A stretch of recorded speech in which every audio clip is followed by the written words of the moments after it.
Unlock the ultimate power on your Minecraft server and become a true administrative overlord. First things first, you need to ensure commands are enabled on most server hosting platforms. This means accessing your server's control panel. Look for a setting that usually says enable cheats, enable command blocks, or might be within a configuration file related to game rules. Toggle this option to on or true. Once commands are enabled, you can start using them directly in the game chat. To activate a command, you'll always start by typing a / like this.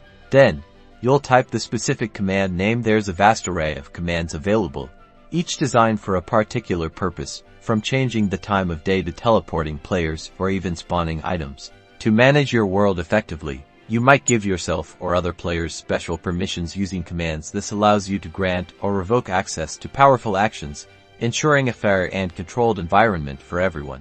Want to create a unique gameplay experience? Commands are your paintbrush. You can alter game modes, set world spawn points, summon custom mobs, or even apply status effects to players, turning your server into a truly personalized adventure. Mastering these commands is the first step to becoming a legendary server administrator. So let's get administrative.